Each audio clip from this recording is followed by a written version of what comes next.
The hotel receipt flutters to the hardwood floor, its edges curling like a dying leaf. My wife Lena stands frozen, her eyes locked on the paper as if it's a venomous snake. Her sister Mara looms behind her, arms crossed, lips pursed in a smug line that screams "I told you so." The air in our living room feels thick, suffocating, like the moment before a storm breaks. My stomach churns, not because of the accusation but because I don't recognize the receipt. Glossy, official, stamped with a date and a room number I've never seen. "Explain this, David," Lena whispers, her voice trembling. "A crack in the foundation of our 10-year marriage."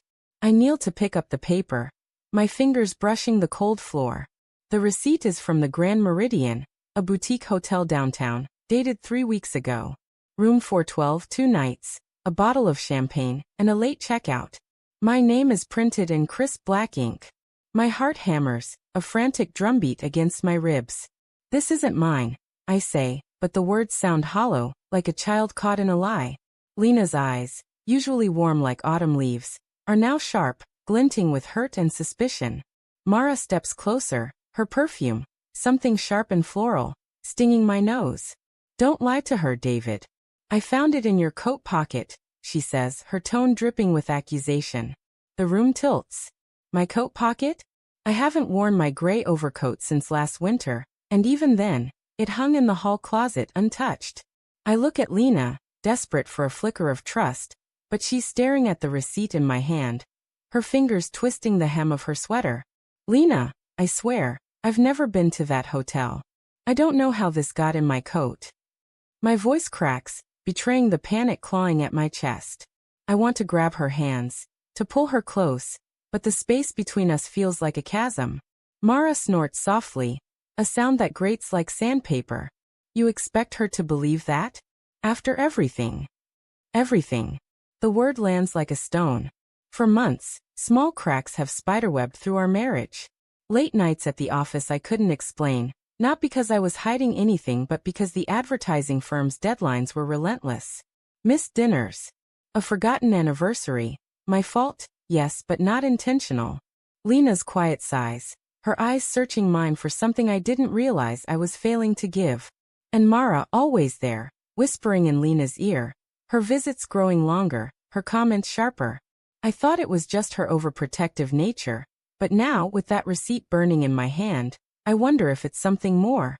"Lena, look at me," I plead, stepping toward her. She flinches, and it's a knife to my gut. "I'm not cheating on you. I would never." My words falter as Mara interrupts. "Then why was your phone off that weekend?" "The same weekend as the receipt."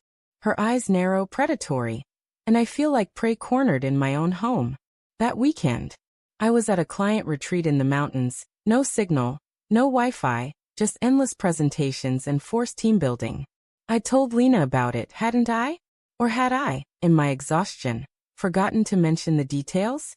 "I was working," I say, my voice steadier now, anger simmering beneath the fear.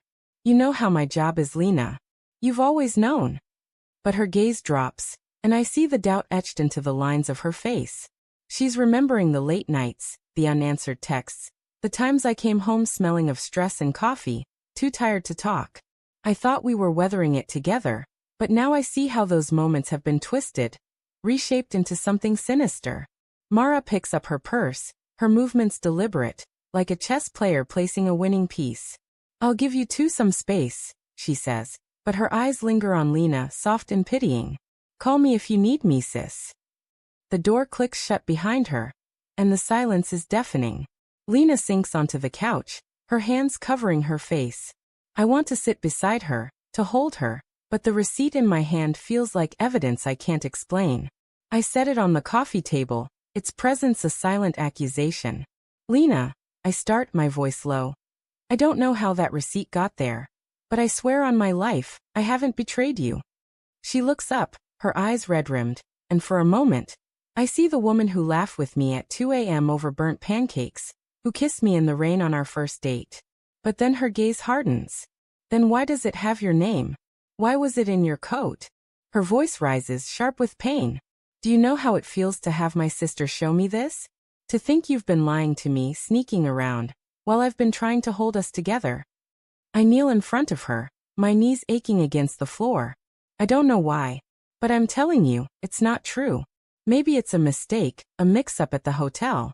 Or, I hesitate, the thought forming like a dark cloud. Mara. She's the one who found it. She's the one who's been pushing this.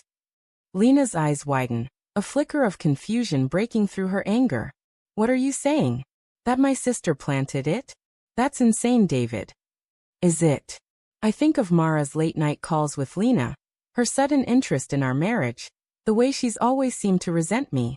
I think of the coat, untouched for months, hanging in a closet we all have access to. My mind spins, grasping at possibilities. Lena, listen. What if Mara's trying to drive a wedge between us? She's never liked me. You've said it yourself. She thinks I'm not good enough for you. Lena shakes her head, but there's a pause, a crack in her certainty. She wouldn't do that. She's my sister. The room grows quiet, the only sound the faint hum of the refrigerator. I sit back on my heels, my hands trembling. The receipt lies on the table, a ticking bomb. I could call the hotel, demand answers, but what if they confirm the reservation? What if this is some cruel setup I can't unravel? My chest tightens with the weight of it. Fear, anger, love, all tangled together. I love Lena so fiercely it hurts, but I can feel her slipping away, her trust eroding with every second. Lena, I say, my voice barely above a whisper. I'll do whatever it takes to prove I'm telling the truth. But please don't let this tear us apart. She looks at me, her eyes searching, and for a moment, I think she believes me. But then her gaze falls to the receipt, and she stands, her movements slow, deliberate. I need time, she says, her voice hollow. I need to think. She walks to the bedroom, the door closing softly behind her. I'm left kneeling on the floor, the receipt staring up at me like a taunt. My mind races, Mara's smirk, the coat, the impossible date. And then, a memory surfaces, sharp and jagged. Mara borrowing my coat last spring, saying hers was at the cleaners. My breath catches. I grab my phone, my fingers shaking as I pull up the hotel's website. The truth is out there, buried in records or motives or lies. But as I dial, a cold certainty settles in my bones. Whatever I find, our marriage will never be the same.